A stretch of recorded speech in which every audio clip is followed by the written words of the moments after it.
Volunteering changed my life. Hello, I'm John Rossi. I'm a touring drummer with a passion for animal conservation. When I'm on the road, I spend as much time as possible visiting zoos, aquariums, and conservation organizations. Now, I want to share those places with you. I'll be talking to keepers, vets, conservationists, anyone who can help me in my mission of connecting my people to animals through their people. Join me on my Ross Safari. Greetings, hi, hello. Welcome back to the podcast that would be a real page turner if, podcasts had pages. The Ross Safari Podcast. Y'all, I am really, really excited to bring today's episode to you.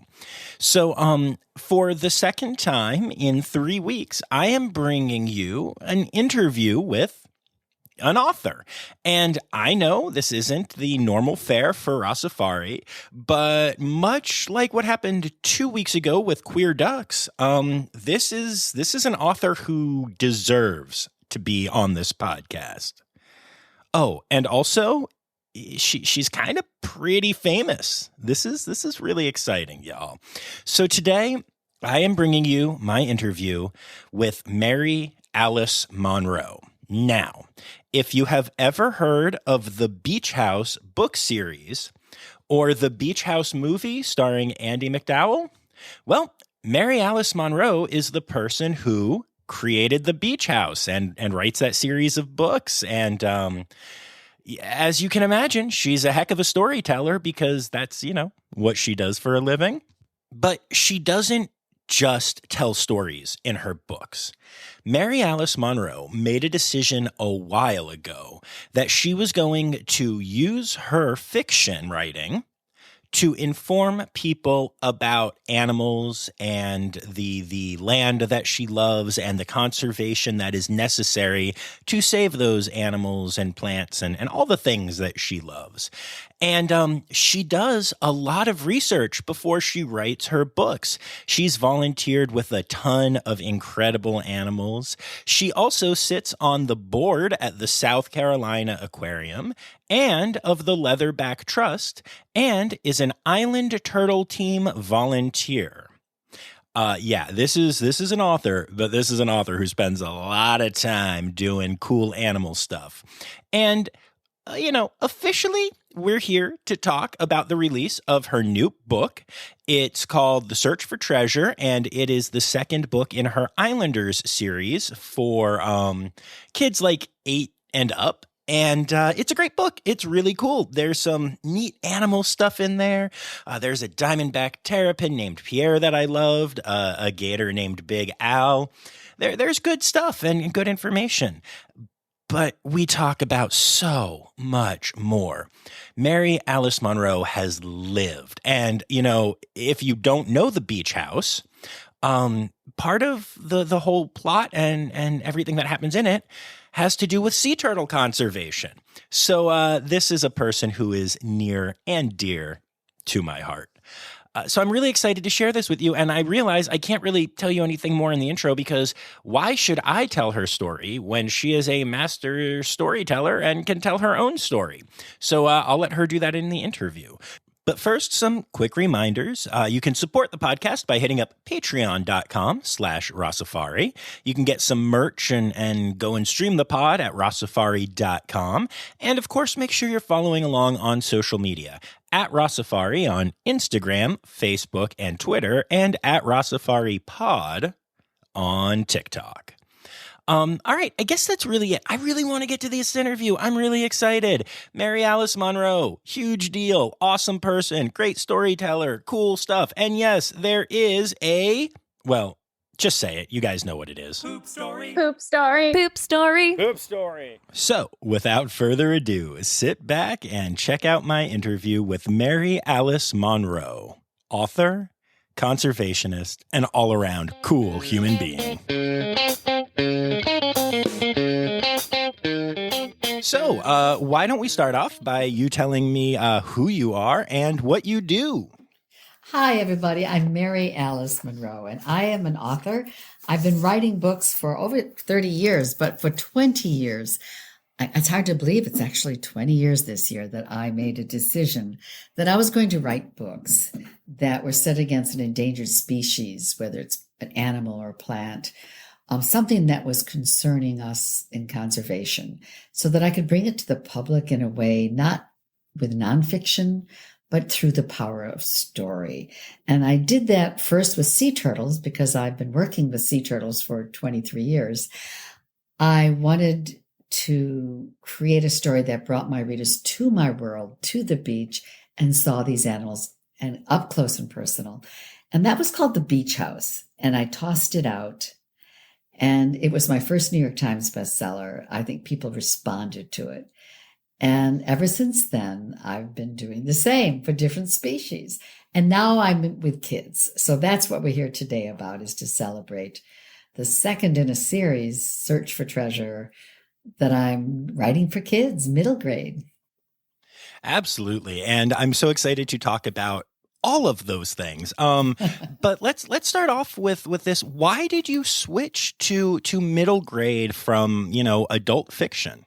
Well, I'd written a couple picture books. When I had something extra I wanted to say, I had a little more material, and I thought this would be fun for kids. A Turtle Summer, a Butterfly Called Hope. I just wrote a picture book with photographs, and they were fun. But when I went to the schools, I was really excited by these older children who are reading chapter books. Something about those 8 to 12-year-olds, well, my God, they have so much enthusiasm. They believe they can change the world. I want to be an astronaut. I want to be a ballerina and a judge. And they have cocky confidence. And I thought, okay, I want to write for you guys. And, honestly, when I talk to a group, like an audience of adults, and I'm talking about climate change, or I'm talking about the plastics in the ocean the size of Texas, parents and adults, they just like, oh, what can I do? But you say that same thing to a bunch of middle grade kids, and they're like, oh, well, let's go clean it up. So I'm like, okay, I'm writing for you. Also because it was a sense of responsibility that we're leaving this planet to these kids, and middle grade kids want to change the world. I think when they get to high school and above, they're worried about the interior landscape a little more. Yes. But I think the outer landscape still speaks to these young kids. And I thought if I could catch them now, really get them to be unafraid of the wild, to not be afraid of bugs, and get out and explore, then they'll be explorers for life. So when I was asked by a publisher, would I write this series for kids, it was an easy yes. That is so cool. And I have to tell you, I have a son. He is 7 and will be turning 8 in August. His name is Miles.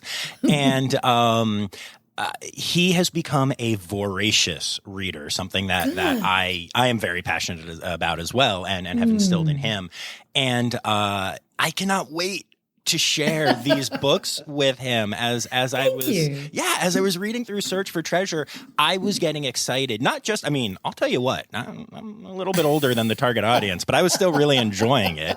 But I love that. I could just picture Miles getting to know the kids in this book through, and I'm so excited. That's it. But that's it. When I started, the first one is the Islanders, and that just came out last summer.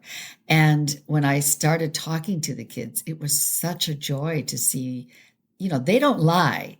We loved the book. It was you're my favorite author. And I'm just like, wow, I didn't expect to feel so happy. They just loved the book. But they identified with either Macon or Jake, the 2 boys, or Lovey, the girl. They all felt attuned to them, and they wanted to go on this adventure with them. So with the second book now, there's a whole new slew of adventures, but with the kids, they get to the island and they're wondering, what's next? What are they going to do now? And that's where I got to start with Search for Treasure. They're great readers. And I that's love so them. cool. Yeah, that's so cool too, because I haven't had the chance to read The Islanders yet, although I'm going to now that I've read Thank you. this. Well, Especially knowing Miles that should start well, there. yes, I'm going to. Yes, I'm buying it, and then he'll get them both when I'm done. And especially because I know it deals with turtles, and sea turtles are an animal that I'm wildly passionate about. They're one of my We big share four. that. Yes, they're actually they're the first animal species I ever fell in love with, and why I'm doing all of the conservation stuff that I do now, like this podcast. It's because of sea turtles. No kidding. What was Yeah. your first memory? I'm just So curious. I went to aquariums whenever we were on vacation or anything, and I Yeah. lived kind of close to Baltimore, so we would go to the National Aquarium. Oh, sure. And specifically when they got Calypso, the sea turtle, there. And I remember so distinctly, the National Aquarium is this gorgeous big building that's, got Yeah. this open pool, and then you could just look up for stories. And as a Right. kid, it looks like a spaceship. And I just remember standing at the water, and this turtle surfaced right under me. They're kind of picture hogs. They really They are. And my heart just I don't know, it was like that thing in The Grinch. It grew like 3 sizes, and I was like, oh, I love you, and I'm never leaving this spot, and I don't even care about the rest of the aquarium. That's so cute because that happened here. It's in Charleston. We have the South Carolina Oh, yes, Aquarium, I and love it's it. very similar to the Baltimore in that it's 3 stories high. And caretta, which is the Latin name for loggerhead, which is the turtles that nest here. Caretta is just a photobomber. She'll be right there and come down, and you see the kids squeal and run to the side of the tank. And she just sits there and poses for all the pictures with the kids. I think there's something iconic about sea turtles, and they're non-threatening, first of all. Right. And they're big. I moved to the island permanently here, Isle of Palms, right outside Charleston. And the first thing I did was be a turtle lady because I wanted to get to know the turtles. And so I became permitted, and so for 24 years now, I've been on the team. But I also work with the big leatherbacks in Costa Rica. It's pretty amazing. That's a turtle.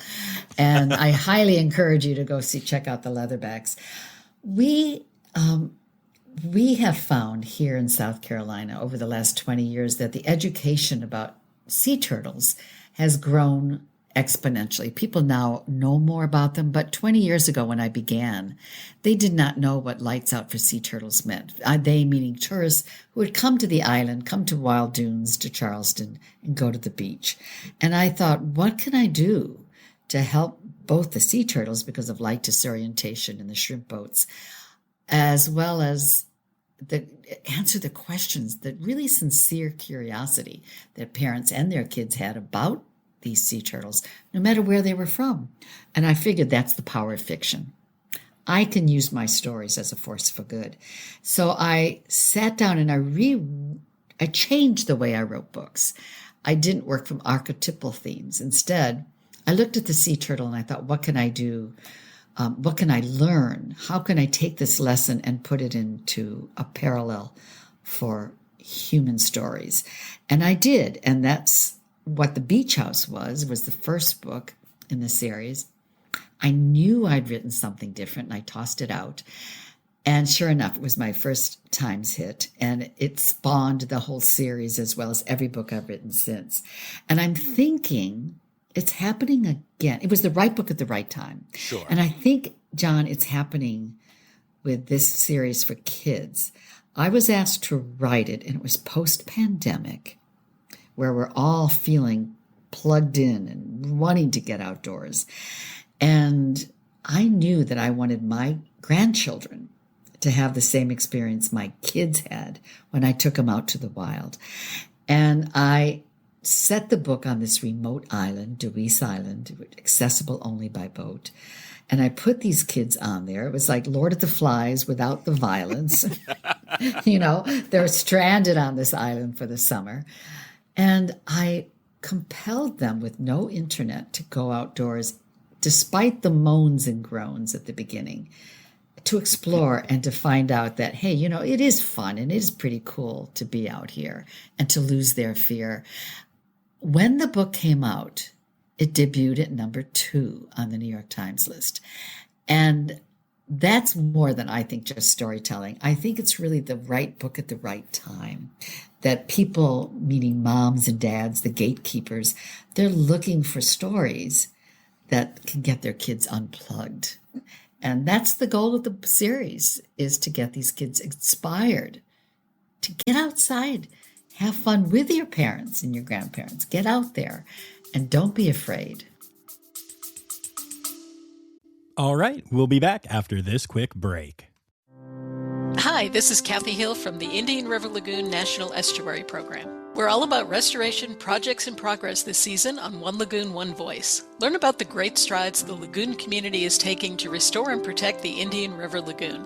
Each week, we dive deep into discussions with scientists, resource managers, and nonprofit leaders to explore lagoon issues and solutions. From oyster reefs to clam restoration, algae blooms to muck, you'll learn all about the projects we're tackling to bring the Indian River Lagoon back to health. Click the link in the show notes to follow One Lagoon, One Voice, learn about the IRL Council, and explore our unique lagoon.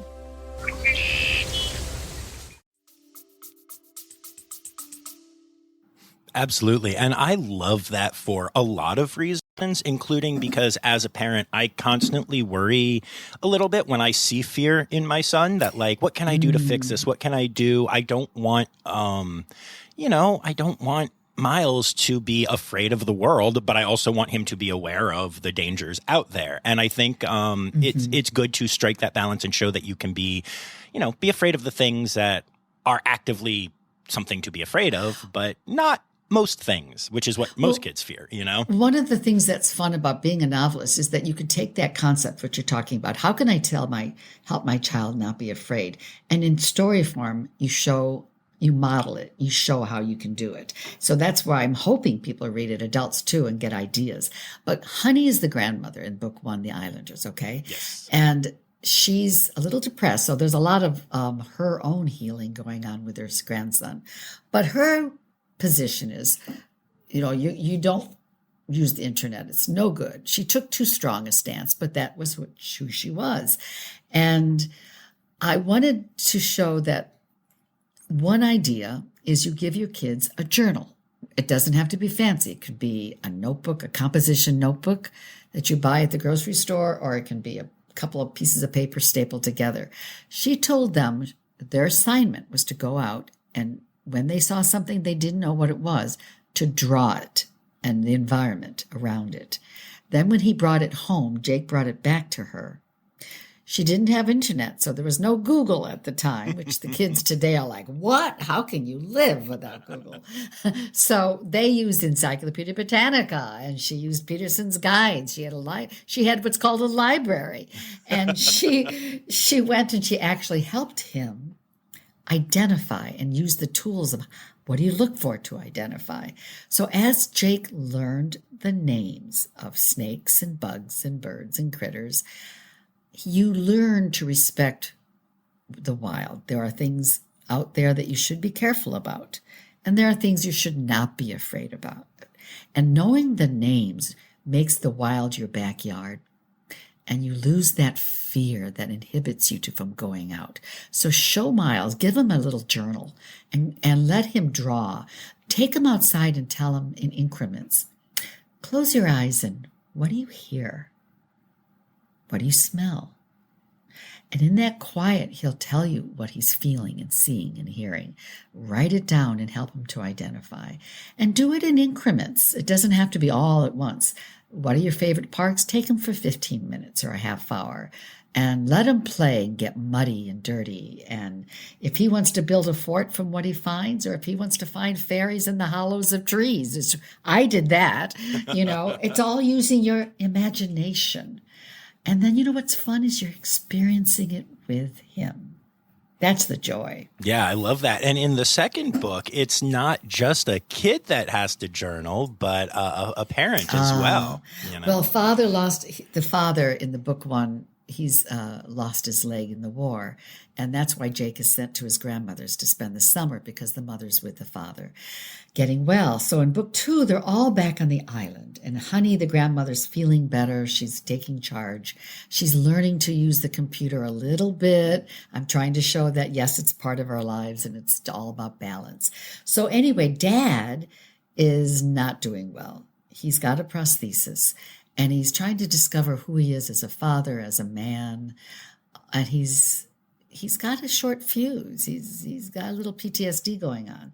The son witnesses this, and he misses his dad, and he misses that connection. So when they arrive, Scary Harry, an old man on the island, finds his gold doubloon, as I said, and it's very exciting because every kid in the Southeast knows Blackbeard buried his treasure and left it there. And it's there for the finding. So we're all looking for it. So the kids are on the hunt. And Dad remembers, I remember finding coins when I was young, and it was in our tree house, and all the memories start coming back.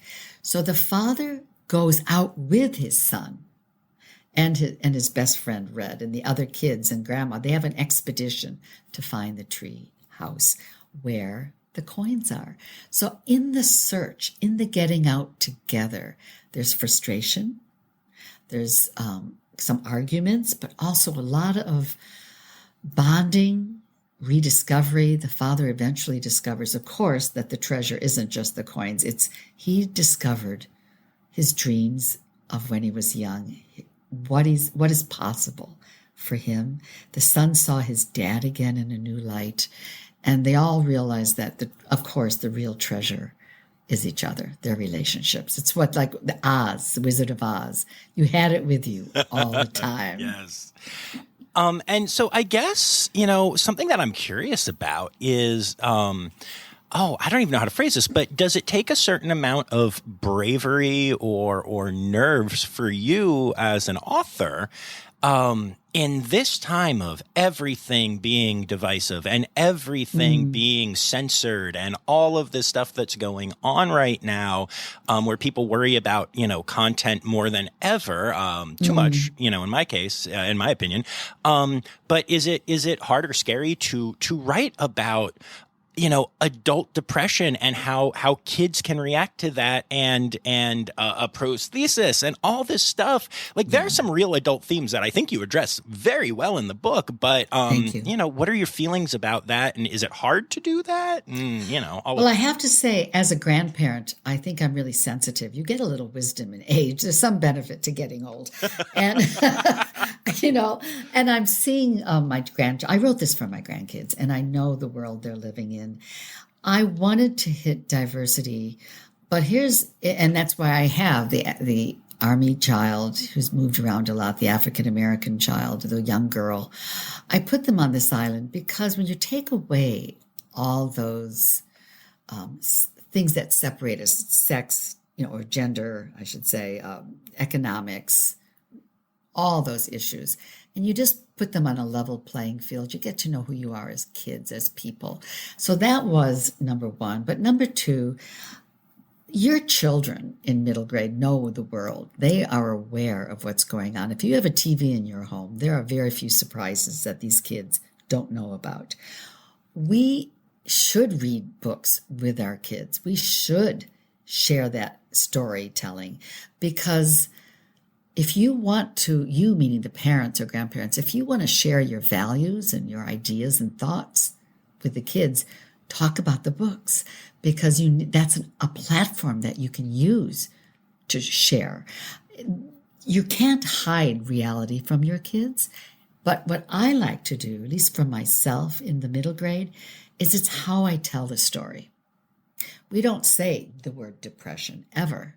It's that grandma's tired, or daddy's sad, or daddy snaps, and come on, daddies do snap sometimes with their children.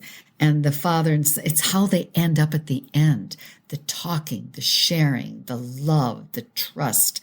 It's how you tell the story so that the child can learn to negotiate these difficult aspects of life with positive attitude, with an equilibrium, and armed with facts. Prosthesis isn't scary. It's something that's helping this man walk.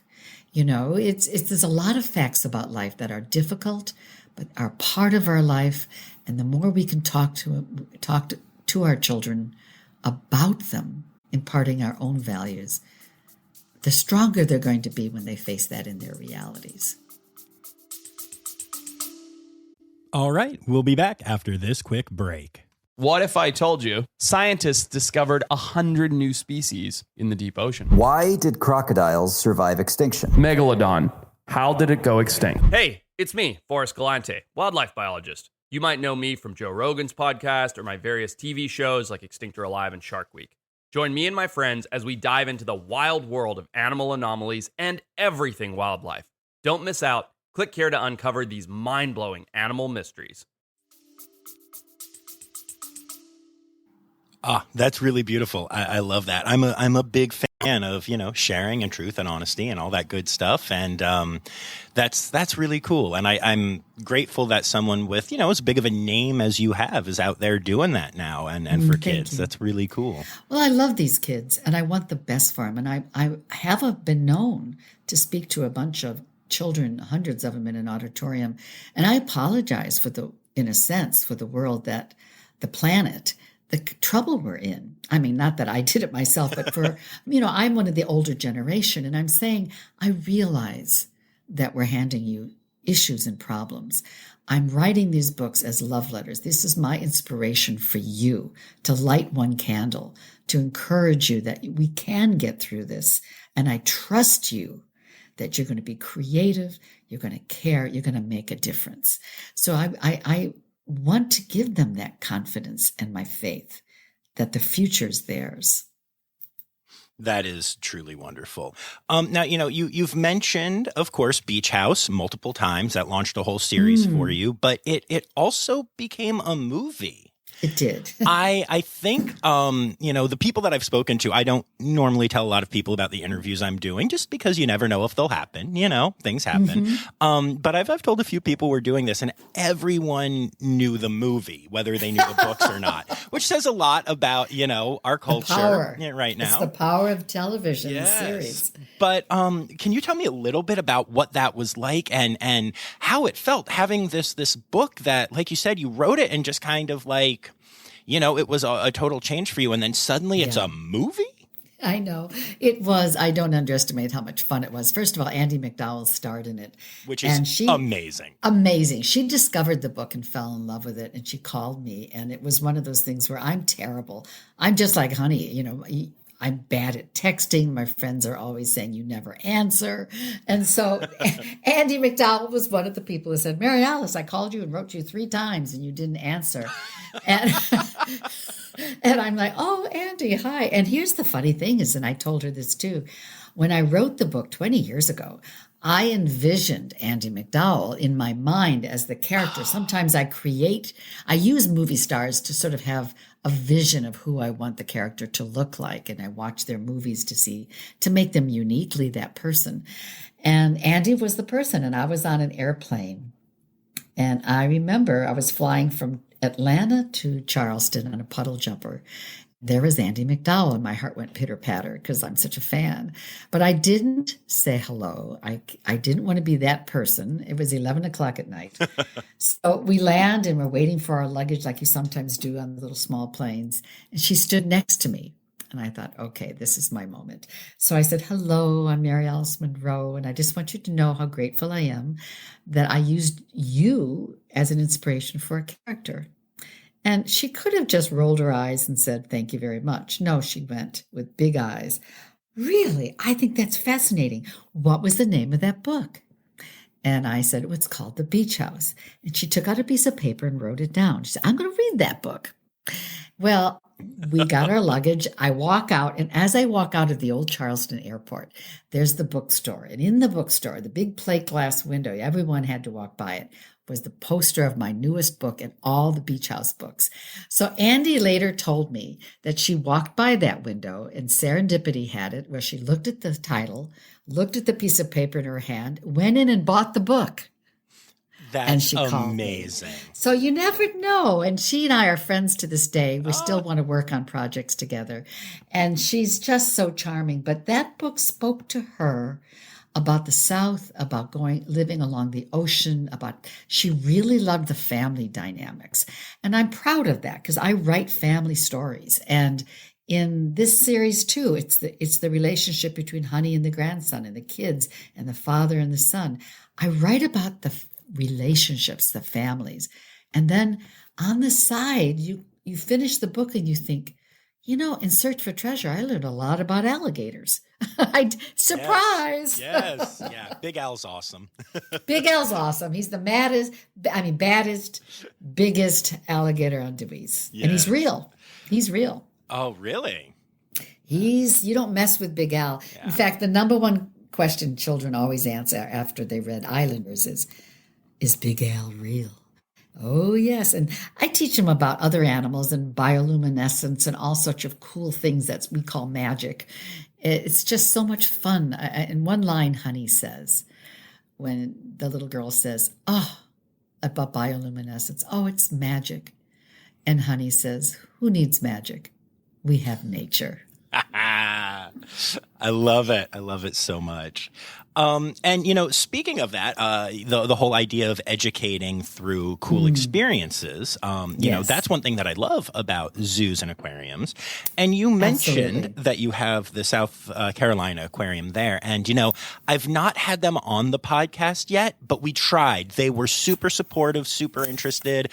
I was only in town for a day. I was playing a show there and we couldn't make it work that day, but they still had me come out. They were they're an amazing facility and they will eventually be on this podcast once I'm able to get back down there.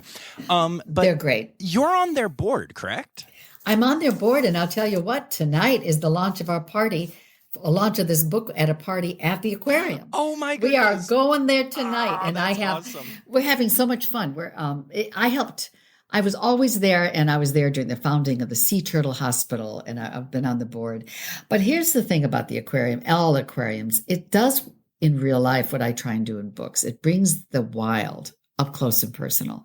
It's educational. Kids are fascinated to see all aspects of nature, whether it's from the mountains or the sea. And the aquarium here has both, because we realize that tie-in between the mountains and the sea here. And tonight, for example, it's open to the kids. We're closing down the aquarium and we're having this big party, and the kids can stroll around and play.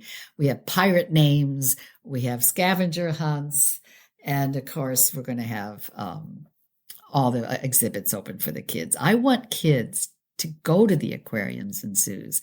It's one of the best ways to get an up close and personal education. Absolutely. And yeah, when you were talking about Coretta, the sea turtle that's the resident there, I knew exactly who you were talking about. And I have all these photos. And you're talking about kids squealing. And I'm like, what about the professional drummer who showed up and was squealing because I was all excited? Well, I'll tell you a funny story about Coretta. When we first got her, we didn't know, of course, if it was a male or a female. Right. And as they get older, they have tails, and a long tail started to form. So we're like, ooh, we gave her the name Coretta. But it's a boy. It's got to be a boy. But then we did, when they're older, a DNA test, and nope, it's a girl with a long tail. Really? That's Coretta is a girl. So she's never going to probably have turtles with her, but we have had in the hospital females that came in, and they had eggs, and they laid the eggs. And in one of my beach house stories, I actually had the teen carry the eggs and dig the eggs and see if they would hatch again. It's interesting. We've done it twice. In one book in the beach house, they actually did hatch, but it's pretty hard to get those eggs to hatch in real life, to get them out there after they've been born in the aquarium. Right. But it's what goes on the beaches, though, especially in Florida, where there are thousands of sea turtles, is nothing short of amazing. And kids never, ever see it and are not awed and fall in love. That's why in the Islanders, the kids get in little trouble, Macon, Lovey, and Jake. And it's really cute. The kids who read the books identify with who their favorite character is. And they get in a little trouble. And so they have to do a kind of a wink, wink community service. So Honey has them on the turtle team. And so in book one, I take the kids and they're out looking for tracks in the morning, and they learn all about turtles. So the reader will learn about turtles with Jake, Lovey, and Macon. And in book two, I've always wanted to write about alligators, but they're not touchy-feely. They're not cute. So I had a story set up where I wanted the kids to respect Big Al, and they kind of think he's super cool. But these other two boys who are only renting on the island, harass the alligators and there's a sort of a competition between the groups of kids. Ultimately, what I wanted to show through Big Al was he was just minding his own business, living in his habitat and being harassed. And what happens when you harass an alligator is that in South Carolina and many states, any alligator over 4 feet in length that is considered a nuisance if someone complains, that alligator is removed. And I'm not saying they're moved to another location. Right. They're euthanized. Right. And what happens is we're losing our big bulls. We're losing our alligator population. And it's just one more species that if we understood them more and we did our part and behaved ourselves and respected their environment. I say if you're going to walk a little tiny dog by the edge of an alligator pond, you're inviting him for lunch, so why get mad? It's like, just stand back. Don't bring that dog to the pond. It's a horrible thing to watch. And my heart goes out to the people, truly. I'm not lessening the threat, but I'm just saying the more we understand it and respect it, we know how to live with these animals. Absolutely. And that is so important. And that's why I love education in all forms. I love that you're using fiction. I love that I use a podcast. I love that there's all these new things that we can do. It's beautiful. It really is. Well, I remember one time we were riding the golf cart on Deweese, and like I said, no cars. And there really aren't any roads. It's more little paths. And all of a sudden we come to a careening halt. There across the path is Big Al, all 16 foot from tip to tail. And we just paused. He didn't move. He wasn't moving. He was just laying there getting some sun. We backed away and we went all the way around the island to catch the ferry. But you just know you're not going to honk your horn at Big Al. Yeah, that seems fair. So I'm curious, you are this amazing author and you do a lot to, like you said, educate about animals. What was your background in? How did you learn both sides of that equation, the animal science and the writing? It's funny. My background is, you're going to laugh. I mean, I always wanted to be a writer since I was a little girl. I wrote stories. I'm one of 10 kids. It was part of my world. And so when my third grade teacher said, Mary Alice, do you want to be a writer when you grow up? It was like, she named what I didn't even know was a job. Yes, that's what I want to be when I grow up. So I went forward. And then in college, I went to Japan and studied Asia for a long time. It changed my major. Believe it or not, I'm bilingual Japanese. My graduate degree is in Japanese culture and history. Wow. And I know it's sort of a side detour. I am writing a book about Japan someday, I suppose. It's been in me for a long time. But I used to take my kids to my husband's sheep farm in Vermont. They had 1,000 acres, a large sheep farm, while he's a child psychiatrist, and he was doing all his research at the NIH. So during those formative years, those 10, 15 years with my kids, every summer I packed them in the van, and up to the mountains we went, and we lived up there. And I always loved nature, but I started falling in love with nature. The family was big into conservation. That I started, like anyone else, any of your listeners, I didn't need a biology degree. I learned the names of the animals, the trees, the plants, what was in my world on those 1,000 acres with my children. I was every bit as much a learner as my kids. I drew the pictures. I looked up the names. We had so much fun, and it was the best time of my life. When I came back then, I studied biology, and I did get more information and degrees, and it was all just adding to my knowledge base. But the love of nature is something that is, I think, in all of us. And here's the other thing that's really important: volunteering. Volunteering changed my life. Both as a writer, I met my first agent by driving her to the airport because I volunteered. But with every book that I write about a wild animal or species, I do an academic research, learn about it, talk to the experts in the field. But the third thing is I roll up my sleeves and I volunteer to work with whatever species it is, dolphins, birds of prey, whatever. I meet the most wonderful people.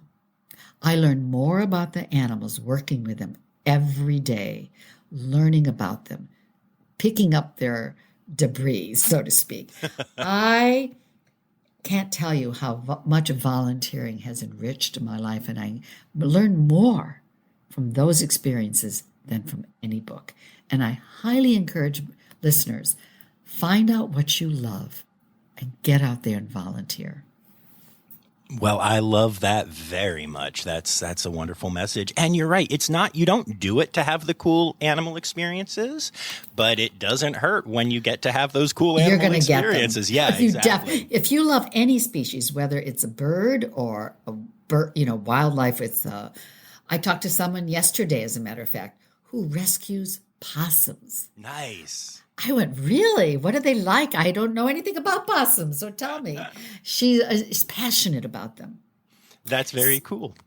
Mm-hmm. Yeah, I've actually I've helped release a couple of rehabbed possums into the wild. No kidding. Little baby possums are the cutest They're thing so you will cute. ever see. Yeah. Oh my gosh, she told me about the one that had a deformed leg, so they kept it, and they only lived for about 2 years. Mm-hmm. But she said they just were so bonded to this little sweet animal that looked like a little sweet little face. It was adorable. Oh, yeah, that's wonderful. One of my dreams for my near future here, it's hard to be incomeless for a full month or whatever, but there's a tree kangaroo rescue in Australia that takes volunteers, and you have to go for at least a month. But I love tree kangaroos, and I would love to go and spend the month, and you get to, take care of them and feed them, and like you said, clean their poop and all that I stuff. got to be honest with you. That sounds fabulous. Yeah. And plus, you get to do it in Australia. Exactly. Yeah, no, that is a big, I am actively,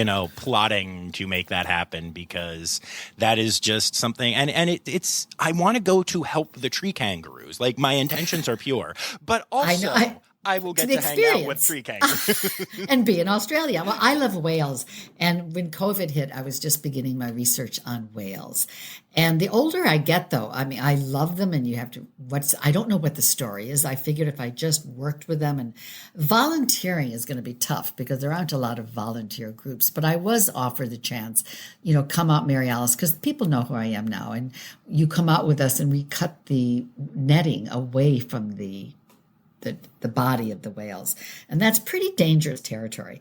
And I'll be honest with you, as much as I want to do it, and I still hope to, the older I get, I realize I'm not as strong as I used to be. So do I dive in right next to the whale? Maybe not now. 20 years ago, I would have. But I'm more cautious. And so I'm really looking at the love of land, the conservation of property, how we can leave this legacy for our children and our grandchildren. I think that's what's really important right now. And as I get older, I see how important conservation of land is. That's very cool. I like that. And yeah, that's one thing that I've learned when I got into animal conservation stuff. I thought it was all about saving animals, but it turns out it's habitat, and it's the people around the animals. And yes. I had no clue. I truly had no clue. And now I'm like, oh, this is important. And trees are important if you want to save a red panda. Who knew? Well, that's what makes Deweese, where the story takes place, so special. It is a bird sanctuary. Yes. So when I go there, I live on an island, Isle of Palms, but there's so many people who live here, and it's a vacation spot. But I get on a ferry and I take a 20-minute boat ride to this sanctuary island, and everywhere I look, it's wild. I look over there are alligators sunning themselves. I look up to the left, and oh my gosh, there's a bald eagle nest, and there's a young juvenile fledging. I look, oh my gosh, look at that. There's a baby alligator right there by the road. I better stay away. Everywhere you look, in this beautiful conserved area, there's something wild. That's a treasure. And I look around our country at the beautiful parks we're blessed to have. We need to protect them for our children. I'm writing a book about the Ace Basin, which is the largest land grant conservation, 360,000 acres between Charleston and Beaufort. Most of that land was put together into conservation by landowners. And they are hunters. They have lived there for generations, some as far back as the King's Grant. And I look at these families who looked at their own lives and said, I want this to be here for my children and my grandchildren. So they put that land into conservation and protected it so that everyone, altruistically, we can all enjoy it. It makes the planet a better place. But they also saved it for their own families as well. Wow, I've not heard about that. I'm very fascinated by that. It's powerful. Cool. Any type of land conservation, and nationwide, there are large communities where they're working hard to put private lands into conservation. It's a great tax base for the landowner. It helps them keep it, but it also is good for everybody because that land is not developed, and we keep wild for our kids. We have to really work hard at this. And that's why I want to put these little kids on Deweese Island, because they'll live it with these kids and they'll understand, ooh, that was fun. And they attach themselves to the concept of what is wild. And as they grow up, they're going to protect it. And that is so important. I thank you for doing that. That is very cool. So when you've mentioned this a bit, and we've talked about a couple of different animals, but when you are prepping to do a book, you will go out and do hands-on experience and such. Tell me about some of your favorite animals that you've worked with. Well, it's hard not to jump. Well, we talked about the turtles. That's the first one that I wrote about, and I will always have a special spot in my heart. But of all the animals I've worked with, the ones I bonded with the most, no surprise, are dolphins. They're just at another level of intelligence. I worked with dolphins many different places, but one in particular was Dolphin Research Center, which is in Grassy Key in the Keys of Florida. And what made this place unique is that back in the 60s, when Flipper was being created, the TV series everyone knew about. Yes. We in the 60s could do just about anything we wanted to the earth. It was very sad. They dynamited out a lagoon for the filming of this TV series. Well, the series is done, but now that lagoon is still there.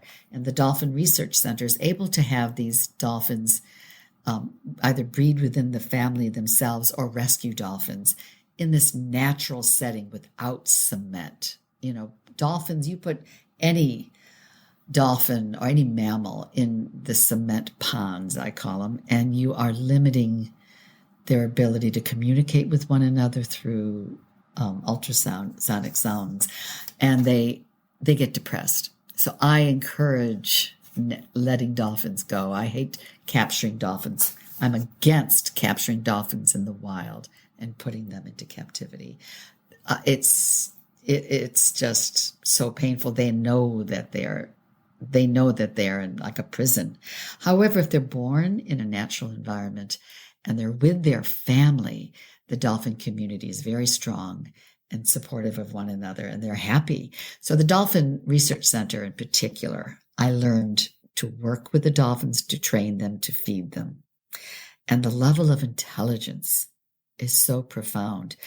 There was one pond, a lagoon in the front of the park, where they kept the mothers and their young. And they separate the females from the males for obvious reasons. And the mothers were with their calves. And Tercy was the mama, the matriarch of this band of mothers. When they would bring a young rescue dolphin into the fold, and this one particular story I wrote about was Jax. He was from Jacksonville. They called him Jax. His mother was killed by a shark. He was bitten. He probably had PTSD. A lot of bites. They brought this rehabilitated baby dolphin to the Dolphin Research Center. And they knew that one of the mothers, in particular, the matriarch Tercy, had to accept the dolphin. So they put Jax into the pond, and the mother kept her children away, her young away, just ignored him. He was different. It was the little dolphin, her child, her calf, who came over to Jax like, hey, let's play. Aww. And eventually, because the two dolphin babies played together, Tercy went over, checked out little Jax, and she accepted him. And once Jax was accepted by Tercy, the whole pond accepted him. So Tercy's kind of a badass. She really is. So I remember the first year that I was working, and I worked with Jax a lot. That's how I got to know Tercy. He went into the male pond with the big boys. He was okay.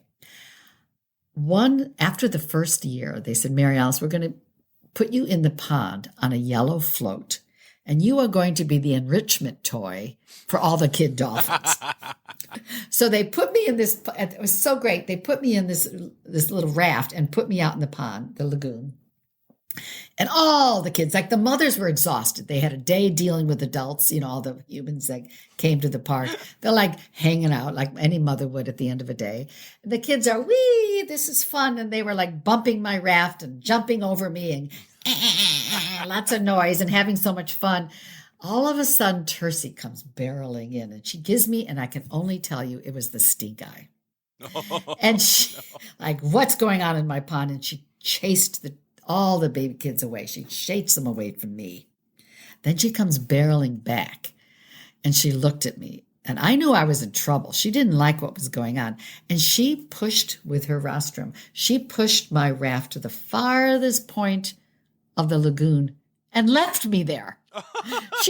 So I always say I was put into timeout by a dolphin. But here's the thing. And then the next summer when I came back, I was worried. I came back and I went up, and all the dolphins kind of line up and they check you out when you walk by their lagoon. I looked at Tercy, and she looked before. They all kind of looked the same when you first see them until you can identify their markings. So I look at them all, and one dolphin kind of came up really close and went, and gave me a look. And it was Tercy. And she recognized me before I recognized her. And that's how kind of smart they are. And she welcomed me back. She knew who I was, and I was okay. And she knew that you had been put in your place, so you wouldn't mess with Oh, her. yes. Exactly. Oh, I love that. That is wonderful. Thank you for sharing all of that. Is there anything else you want to tell my listeners to convince them to get into the Islanders series? Although I think you've already done a great job, and I'm also telling them, go do this, and I'm doing it for Thanks. Miles. But is there anything else you want to say? Yeah, I'd like to say this. To me, summertime is the best time of the year. We look forward to it. And if you adults think back on your best summertime memories, it's always outdoors. And yet our kids, Miles, he's creating his summer memory now. These are the years that he's going to be able to look back on. So I challenge everyone to go out with your kids. How can you make this summer special? Read with them outdoors, talk to them, but go outdoors. Encourage them to play, model, have fun with them, because they're going to look back on this year and think, oh, this was the best summer of my life. You want that to happen. I love that. I love it so much. And now it is time. It's time now, don't you know? We've come to the end of the show. But there's one tale left to go. You're gonna laugh and say, oh no. It's time for the Rossifari poop story. Okay, well, you know that I have worked with all kinds of animals, and I'm always amused by the different names we have for animal poop. I mean, we have there's bat guano, and oh my God, I'm blanking on them all, but there's so many names that you get to know about animal poop. But yes. I'll bet you I know one that you don't know. Okay. Butterfly poop.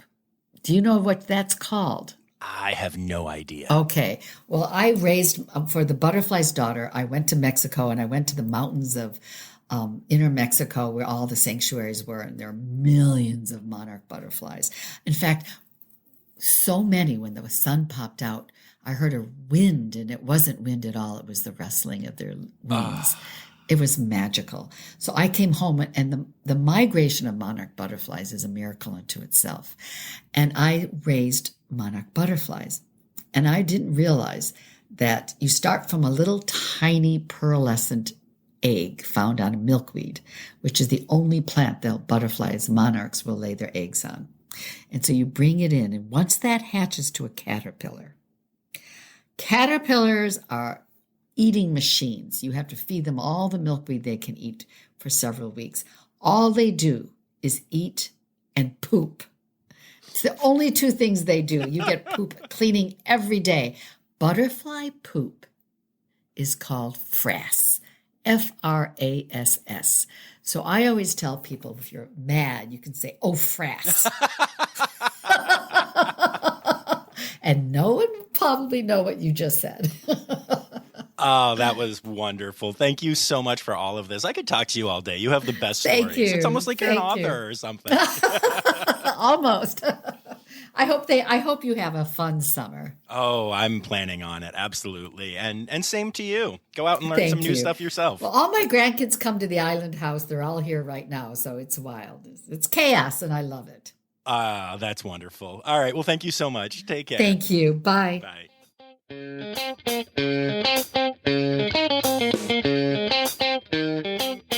So there you have it, folks. The Islanders' Search for Treasure by Mary Alice Monroe is available now. It actually came out the day we recorded the pod. And yeah, you can go out and get that. You can get the original book, The Islanders, and have your young reader or yourself, because trust me, it's a good book, even if you're a bit older than a young reader. You can learn about sea turtles, and you can learn about alligators, and you can enjoy a nice story that steps away from some of the modern stuff that we all have in our lives. Just go read a book in general. Books are good. So I want to let y'all know that, I may have some more author interviews in the future, but the fact that there were 2 in 3 weeks is just kind of how these timed out. And don't worry, this isn't just going to become a book interview podcast. But man, if I get the chance to talk to cool people that are using art for conservation, and especially at a national level, like Elliot and Mary Alice Monroe, you better believe that we're going to have them on here, right? But I'm curious. Let me know what you guys think of these interviews and these authors. And, let me know if you're buying any of these books. I know a few of you got Queer Ducks already and have checked it out and enjoyed it. So I'm pretty excited about this new thing that's getting sprinkled into the pod occasionally. And I guess that's really all I have to say about that. And so remember, Friday will be a new episode of Rossafari Zoo News. And in case you missed it, on Saturday, I put out a special report, Rossafari Zoo News, looking at some of the stuff that veterinarians are facing right now. You may be surprised. You may have some learning to do on that one. So go check it out. And remember, friends, the word credits backwards is Steiderk. The Rossafari podcast is produced, hosted, and engineered by John Rossi. Editing and fact-checking by John and Dr. Zoe Vesley Gross. Our theme song is Sevens by Nathan Burke, performed by Nathan and John. Interrupting John theme and additional voices by Taylor Isaac Gray. You can reach John directly on Instagram and Facebook at Rossafari, or by email at rossafaripod@gmail.com. Rossafari is part of the Daydreamer Media Network.